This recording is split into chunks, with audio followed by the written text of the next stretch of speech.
na Greta at Lumaki si Leo. Greta sa isang pamilya na hindi naman mayaman, pero hindi rin mahirap. Sapat lamang ang kanilang buhay. Hindi marangya, ngunit sagana sa mga bagay na nararanasan nila noong kabataan. May pagkain sa hapag, may tawanan sa sala, at may pagmamahalan sa loob ng kanilang tahanan. Tatlo silang magkakapatid. Si Greta ang panganay, si Marge ang pangalawa, at si Chloe ang bunso. Magkakaiba man ang kanilang ugali, iisa ang tibok ng kanilang puso. Ang mahalin at alagaan ng isa't isa.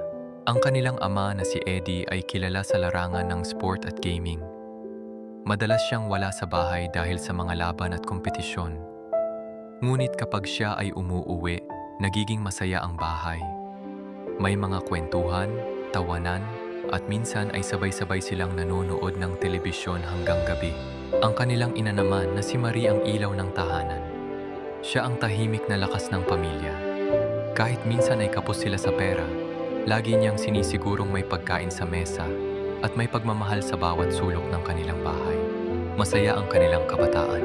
Simple ngunit puno ng alaala. Si Greta, kahit bakla, ay may kakaibang presensya. Bata pa lamang siya ay napapansin na siya ng mga tao. May likas siyang ganda, may talino, at higit sa lahat ay may diskarte sa buhay. Mahal na mahal siya ni Marge at Chloe dahil alam nilang malambot ang puso niya kahit matapang ang kanyang personalidad. Pero tulad ng maraming kwento ng pamilya, dumating din ang panahong nagbago ang lahat. Naghiwalay ang kanilang mga magulang. Unti-unting nawala ang dating saya sa kanilang tahanan. Ang mga tawanan ay napalitan ng katahimikan. Ang pamilyang dating buo ay nagsimulang magkawatak-watak. Hindi nagtagal, nagkaroon ng bagong asawa si Eddie. Sa simula ay tila maayos ang lahat, ngunit kalaunan nagbago ang pakikitungo nito sa mga bata. Unti-unti nilang naramdaman na hindi na sila tanggap sa sarili nilang bahay. At doon natutong tumayo si Greta sa sarili niyang paa. Hanggang sa dumating sa buhay niya ang isang lalaki na ang pangalan... Greta ay may unang pag-ibig na si Manny. 5 taon silang nagmahalan. Sa loob ng 5 taon, akala ni Greta ay iyon na ang taong makakasama niya habang buhay. Pero dumating ang araw na nagbago ang lahat. Nagpakasal si Manny sa iba, lubos na nasaktan si Greta, para bang gumuho ang mundo niya. Samantala, ang kanyang mga kapatid ay mayroon na ring kanya-kanyang pamilya at buhay. Naiwan siyang mag-isa, dala ang sakit ng nakaraan. Upang makalimot at magsimulang muli, naghanap si Greta ng trabaho sa Cebu. Napunta siya sa isang cyber establishment. 1 linggo pa lang siyang nagtatrabaho roon, napansin na agad siya ng may-ari. Hindi lang sa ganda at kumpiyansa ni Greta, kundi sa talino niya sa pakikitungo sa tao. Kalaunan nagdesisyon ang amo niyang gawing kanya ang pamamahala sa lugar. Doon nagsimula ang pagbabago sa buhay ni Greta. Unti-unti siyang naging matagumpay. Maraming bakla ang nagtrabaho sa ilalim niya at si Greta ang naging sandigan nila. Mula sa isang sugatang puso, naging isang matibay na leader siya. Habang maayos na ang buhay niya, may isang taong muling pumasok sa kanyang mundo, si Leo. Malayo nilang kamag-anak mula sa probinsya sa Cebu. Magkababata sila noon, naglalaro lang sa bukid at walang iniisip kundi saya. Ngunit ngayon pareho na silang nagbago. Habang tumatagal ang pagkikita nila, napansin ni Greta na may kakaibang pagtingin si Leo sa kanya. Hindi tulad ng iba, hindi paghanga sa pera o sa posisyon niya, kundi tunay na pagtingin sa pagkatao niya. Doon nagsimulang tumibok muli ang puso ni Greta.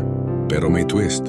Isang gabi, habang nagkukwentuhan sila ni Leo, sinabi nito ang isang lihim. Noong mga panahong wasak si Greta dahil kay Manny, si Leo ang taong palihim na nag-aayos ng mga oportunidad para sa kanya. Siya ang nagrekomenda kay Greta sa amo ng cyber establishment. Ayaw lang niyang sabihin noon dahil gusto niyang makita si Greta na tumayo sa sariling paa. Tahimik na nagulat si Greta. Sa lahat ng taong dumaan sa buhay niya, may isang taong matagal nang nagmamahal at nagmamasid mula sa malayo. Ngayon, hindi na kailangan ni Greta tumakas sa nakaraan. Dahil ang pag-ibig na akala niyang nawala, ay matagal na palang naghihintay sa tabi niya. Sumama si Leo kay Greta papuntang Maynila. Hindi madali ang buhay sa syudad, pero magkasama nilang hinarap ang lahat. Nagsimula sila sa maliit kasama ang ilang kaibigang bakla. Nagtayo sila ng negosyo sa cyber. Araw-araw silang nagtutulungan. Si Greta ang humaharap sa mga tao, si Leo naman ang nagbabantay ng pera at nagplaplano. Matipid si Leo at marunong mag-ipon. Dahil doon, unti-unti silang nakaahon. Lumipas ang panahon, nagsimulang gumanda ang buhay nila. Nakakaipon sila, nakabili si Greta ng ilang alahas, may konting ipon sa bangko, at may mga gamit na dati ay pangarap lang. Masaya sila. Simple lang ang buhay nila sa Maynila pero puno ng pagmamahalan. Madalas silang magtawanan sa gabi pagkatapos ng trabaho. Pakiramdam ni Greta, saya wakas, nahanap na niya ang taong hindi siya iiwan. Hindi alam ni Greta na may sakit pala sa puso si Leo. Bata pa si Leo, 25 taong gulang lang. Isang gabi, habang magkatabi silang nakaupo at nagkukwentuhan, biglang napahawak si Leo sa dibdib niya. Nagulat si Greta at agad siyang hinawakan. Sa mismong kamay ni Greta, doon siya inatake. Hindi makapaniwala si Greta habang hawak niya ang katawan ni Leo. Ilang sandali lang, tahimik na ang lalaking kasama niyang bumuo ng pangarap sa Maynila. Parang gumuho na naman ang mundo ni Greta. Ang lahat ng saya na pinagsamahan nila, ang negosyo, ang ipon, ang mga pangarap, biglang naging alaala na lang. At doon, habang hawak pa rin niya ang kamay ni Leo, napagtanto ni Greta kung gaano kaikli ang kaligayahan at kung gaano kasakit ang mawalan ng taong minahal mo ng totoo. Tahimik lang si Greta sa buong biyahe papuntang Cebu. Hawak niya ang malamig na kamay ni Leo habang nasa eroplano. Parang umaasa pa rin siyang bigla itong magigising. Pero alam niya sa loob ng puso niya, tapos na ang laban. Pagdating nila sa Cebu, sinalubong sila ng pamilya ni Leo. Nagtataka ang nanay nito kung bakit si Greta ang kasama sa pag-uwi ng katawan. Nang malaman nila ang nangyari, mabilis nagbago ang mga mukha ng mga tao sa paligid. May mga bulungan, may mga titig na puno ng galit. Sa 3 araw na burol ni Leo, si Greta ang naging sentro ng sisi. Kung hindi ka sumama sa kanya sa Maynila, buhay pa sana ang anak ko. Sigaw ng nanay ni Leo habang umiiyak. Tahimik lang si Greta. Hindi siya sumagot. Hindi siya lumaban. Para bang tinanggap niya na lahat ng sakit na ibinibigay sa kanya ng mundo. Pagkatapos ng libing, nanatili siya sa Cebu. 40 araw siyang naghintay doon. Isang tradisyon na hindi niya kayang balewalain. Araw-araw siyang pumupunta sa puntod ni Leo. Nauupo siya sa tabi nito, kinakausap ang hangin. Leo, kung nandito ka lang sana. Pero hindi na bumalik si Leo. Pagkatapos ng 40 days, bumalik si Greta sa Maynila.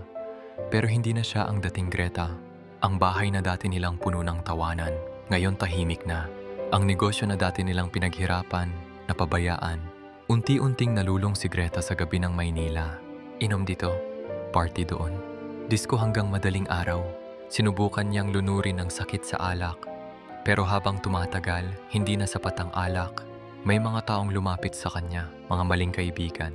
Unti-unti siyang nahila sa mga bisyo hanggang sa droga. Parang nawawala na si Greta sa sarili niya. 4 na taon silang magkasama ni Leo. 4 na taon na puno ng pangarap.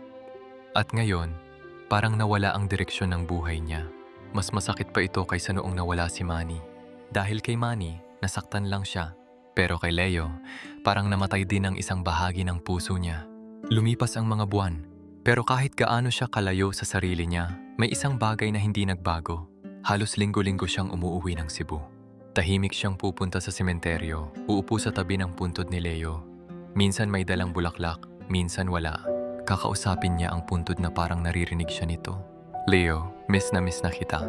Minsan umiyak siya, minsan tahimik lang. Hindi niya makalimutan ang lahat ng alaala nila. Ang mga pangarap nila, ang mga planong hindi na matutupad. Akala ng lahat tuluyan nang mawawala si Greta sa dilim ng buhay niya. Pero isang araw, habang nakaupo siya sa puntod ni Leo, may isang matandang babae ang lumapit sa kanya. Tama na ang pag-iyak, sabi nito ng mahina. Hindi gugustuhin ng taong mahal mo na masira ang buhay mo. Tahimik si Greta. Tumingin siya sa pangalan ni Leo na nakaukit sa marmol. At sa unang pagkakataon matapos ang matagal na panahon, napaisip siya kung mahal talaga siya ni Leo. Gugustuhin ba nitong makita siyang ganito?